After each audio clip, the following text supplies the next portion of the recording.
लो। बराबर बराबर। रुक जा। Chattels and vesting chattels. Chattels is defined as a tangible movable property. Chattels may be wasting chattels with a predictable life of not exceeding 50 years or non-wasting. ठीक है, CGT consists of chattels as summarized below. Life expected to be 50 years. ठीक है, expected life more than 50 years. ठीक है, तो इन सब चीजों के ऊपर नहीं होता क्या? कि अपने को होते वो हैं, इन सब देखना जगह पड़ता है, होता है। वो देखना पड़ता है। होते हैं हाँ।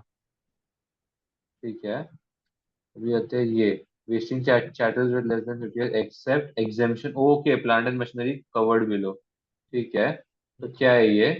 Wasting chattels have a predictable life of 60 years or less. For CGT purposes, wasting chattels can be split into three key categories.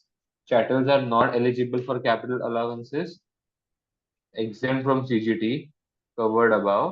ठीक है, chattels eligible for capital allowances है plant and machinery, other wasting chattels. तो अभी plant and machinery को लोग क्या बोल रहे हैं?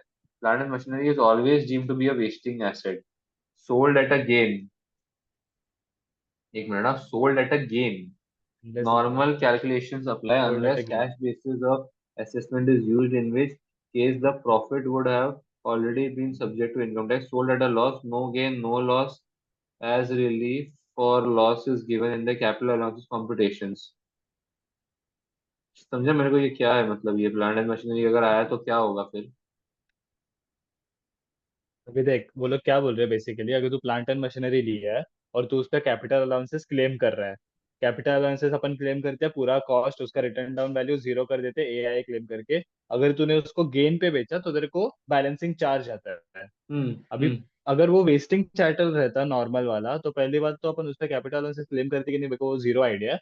बट क्योंकि ये प्लांट एंड मशीनरी है, इसके अलग रूल्स है। इवन तो इट इज वेस्टिंग चार्टर, तूने गेन पे बेचा है तो देखो उस पर सीजीटी नॉर्मल कैलकुलेशन अप्लाई बोला है वो लोग ने। नॉर्मल कैलकुलेशन में देखो सीजीटी भरना ही है उस पे। और कैश बेसिस का वो लोग ये बोल रहे हैं शायद कि तेरे को कैश बेसिस पे जब कैश रिसीव्ड हुआ है तो तू उस पे इनकम टैक्स सब मतलब it will be subject to income tax, तो वो वैसे पे हो जाएगा। मेरे को इतना समझा नहीं हो ठीक से।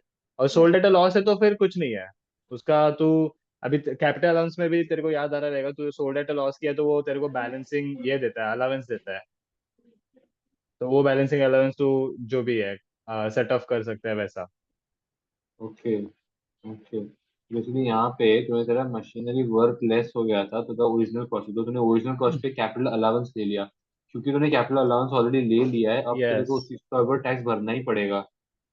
सो भरना पड़ेगा। अच्छा, तो बेसिकली प्लांट एंड मशीनरी के ऊपर बेसिकली अलग रूल्स अप्लाई होते हैं। प्लांट एंड मशीनरी के लिए ऐसा नहीं है कि भाई वो मूवेबल है नहीं है, हम्म। वो मैटर ही नहीं करता। आई थिंक अब्दुल ने भी एक चीज बोली थी कि यस। प्लांट एंड मशीनरी अगर मूवेबल है तो भी अपन कंसिडर करते हैं। राइट, ये मेरे लिए बहुत नया था। हाँ अब्दुल भाई। ने भी।